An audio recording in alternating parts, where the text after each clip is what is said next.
everyone, welcome back to the Underswell. I'm Derek Sabori. Today we've got a fun video topic for you. The question that is always on customers' minds and even people at brands, they want to know, are recycled materials better? Are they more sustainable? Well, it seems like a simple question, right? But just like everything else that we talk about with sustainability in the apparel industry, nothing is that simple. So let's dive into that question, have a look, and try to answer the question, are recycled materials really better? So the first thing we have to do when we start addressing this question is ask some other questions, right? I want to dive in and we're going to go through a list of questions here to just consider before we even start to tackle or answer that question of whether or not recycled materials are really that much better. First, what are we comparing it to? What are we comparing those recycled materials to? Are we talking recycled polyester? Are we talking recycled cotton? Are we talking recycled cellulosic materials? Are we talking recycled leather?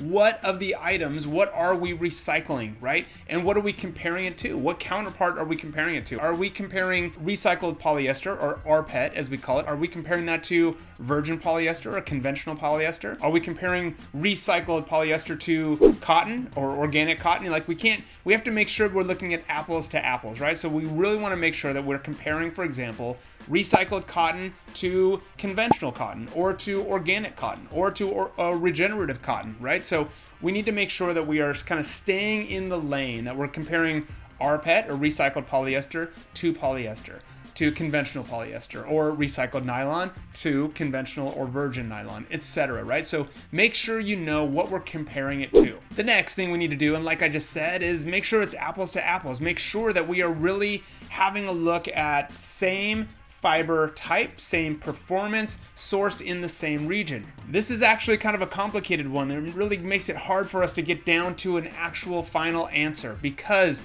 if we are comparing recycled materials made in one facility in one region, and we're trying to compare that to another material made in another region, other types of facilities, we may not be able to get true data points on which is actually really better. And I know that can be complicated because you're just trying to find an answer and do the right thing. Unfortunately, it is just so complex. There's so much to know, and we really have to be able to dive in, unravel our supply chains, get good data, of which there is not a lot available right now, and try to make some decisions. So we try to make decisions with the best amount of information that we have. We also have to ask, when it comes to the recycled inputs, were those post-consumer inputs, or were they post-industrial or industrial scrap that was used to make those inputs, those recycled inputs? Of course, post-industrial is fine. That is taking over the leftovers that were converted into materials, the leftover scraps, maybe after cutting. We take those back, we convert those back, we break them down, turn those into new fibers, into new yarns, new fabrics. That's post-industrial recycling, and that's good. Sort of the best thing, our best hope, is post-consumer recycling, right? Taking this t-shirt, my garments, our garments that we're wearing now, when those are done at the end of their life, we're taking those, holding their value, holding the material value at the highest level, and collecting it, sorting it, breaking it down, getting it back as an input back into the system, and using that as a recycled input. So post-consumer recycled inputs are going to be, I think, have more value to them or more sustainable than those pre-industrial or post-industrial scraps. But they're both good. They both serve a purpose, right? But we are better now at recycling post-industrial scrap than we are at recycling post-consumer scrap. That comes with a whole laundry list of things that we need to go through. And maybe have a look at my video where I just talked about the difference between recyclability and circularity. There's a whole bunch of things in there that we discussed to address that. But you've got to ask that question, right? Where did those recycled inputs come from? And when it comes to those recycled inputs, are we talking about a closed loop system or an open loop system? Hear me out on this one. If we're a big part of what we try to use in the apparel industry right now is rPET, recycled polyester. And polyester typically that comes not from post-consumer products, but from post-consumer plastic bottles, single-use plastic bottles that are used by the bottle industry, right? Drinking bottles. We take those, and instead of closing that loop and turning bottles into bottles again, which that industry is starting to do, so I'll give them credit for that. But historically, we've taken those bottles from another industry, sending them down to another industry in this sort of open loop, we call it, putting those bottles into textiles, right?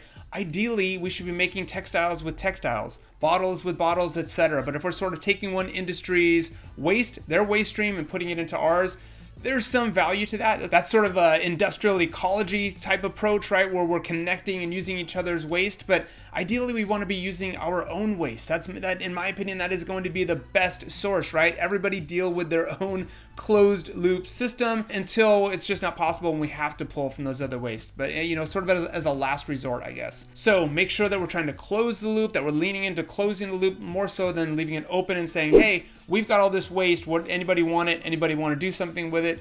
That's just kind of, that's an old way. We want to get to this new way of closing the loop, taking accountability for our products. We also have to ask, what is the efficiency rate when it comes to that recycling process? How efficient is it? How is it powered? Is it powered with renewable energy? What kind of chemicals went into it? What were the chemical inputs?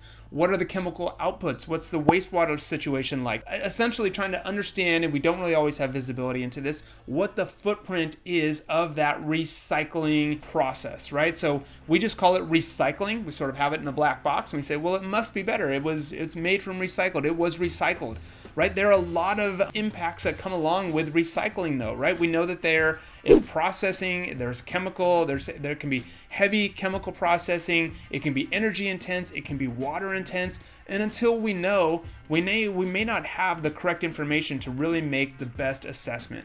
So it's going to constantly be sold at us that recycled is better because it has all of these benefits.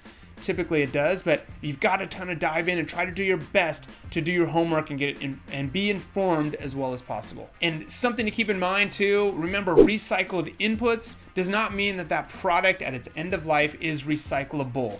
And that's what we really want to strive for, right? That's leaning into that circular economy where we use recycled inputs. When we use the product, when we're done, we capture those materials, put them back in a closed loop system so that we have recycled in, it's recyclable at the end of life, and now we're starting to close the loop. So that's really good terminology to keep in mind as well. But ultimately, when it comes to materials and the impacts of our products, we do know that the biggest impacts come from the furthest back parts of our supply chain. You've heard me say that over and over. Tier 3, Tier 4, raw material extraction, raw material processing, upwards of 67, 70, sometimes % of our environmental impact from cradle to gate occurs at those stages. So the extraction of raw materials and converting them and preparing them to put into the fibers and the yarns and the fabrics that we make.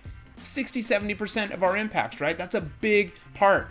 So if we are eliminating that raw material extraction and just going straight to the recycling, because we already have materials we didn't have to extract, we're just recycling those and processing those, kind of going straight to Tier 3 and then to Tier 2, we've eliminated essentially a whole kind of tier. So just inherently thinking that way, we know that it's going to have a smaller footprint. And a lot of the data points that we have available to us now do show this, right? We know that recycled polyester, or rPET, has about a 40% lower emissions footprint than its virgin counterpart. And we know that when it comes to cotton and recycling cotton, you're cutting out a lot of the water use that was required to grow that cotton, or you're cutting out the pesticides and the fertilizers, etc., that might have gone into conventional cotton. You're eliminating all of that whole agricultural impact. And if I look over on my partner, the Circular Systems website, they've got a nice chart that compares their recycled cotton with conventional cotton. According to their data points, 99% less water, 20% less greenhouse gas potential, and 54% of a lower energy footprint. Those are all good things. So most of the numbers, most of the data point us in the direction that yes, recycled materials are better. They have a lower footprint, but every material is going to have trade-offs. And so that's why I just did a video on communicating sustainability. We need to be really careful that we are letting customers know that, hey, we are moving in the right direction. We think this is progress based on the data that we have. Here's what we show. We're going to dive in and keep doing the work. We're trying to understand our supply chains better. But as far as we know, this is better. Being honest, being humble in your communications, and not just over-claiming things. Super, super important. But I think it's safe to say that for the most part, yes, recycled materials are better. They have a lower footprint in general, but there are still a lot of questions, right? There are trade-offs with every material, pros and cons that we have to look through. One other thing to consider, speaking of pros and cons and trade-offs of materials, when it comes to recycled materials, we do need to keep in mind that recycled materials, yes, less water, typically less energy. We're avoiding landfill for those materials, right? Whether it was post-consumer, post-industrial, we're gonna make sure that those do not go to landfill. So that's good, right? Avoiding water usage, avoiding energy usage, avoiding water. So that is gonna lead us in the position of, yeah, these are probably better. Some of the cons, though, that come along with it are sort of the unknowns that come along with that processing stage. Unless you have visibility into who's recycling it, how they're managing it, what they're using, and any sort of certifications that come along with that, we need to have good traceability so that you can be guaranteed, this can be tough, that you actually had recycled materials in there. So look for good certifications. But some of the downsides are, up to this point, recycled fibers have been historically shorter length, and a little bit weaker, so they need to be blended with more, with other things. So there's sort of a stigma around, well, recycled typically means shorter staple, weaker fibers, not as nice of a hand when it comes to the fabric feel. So there are workarounds. Circular Systems is doing a great job with this. I know Circulose and Evernew, they are continuously pushing innovations and making it so that there is no compromise in fabric. But that is one of the downsides, historically speaking, are those weaker fibers. So there are going to be trade-offs, and we know that durability, longevity in our products is just as important as almost all of this, right? So these are things to keep in mind. And we have to just make sure that we have good traceability in our supply chains, start to have some transparency, communicate things better, know the life cycle of your products, know your value chain, know where everything is made, and start to look at the impacts at every single stage of your process. Have a look, if you didn't already, have a look at the life cycle video I did, the LCA for beginners, where we really have a look at life cycle thinking. This is so important and so crucial to answering this question, is something better? Ultimately, though, the answer that I'm going to give you to this question, are recycled materials really better? Are they really more sustainable? I'm going to give you my favorite answer. It depends. It's going to depend on where those recycled materials came from, where those inputs came from, how they were processed, how that portion of the supply chain was managed, the chemical input, the energy footprint, the water processing footprint, and a lot of times we don't have that information. But I'm going to lean into the side to say, yes, they are better. I will always push for and promote them because we're cutting out a whole stage of our value chain. But there are a lot of questions that we need to dive in and continue to push for answers on.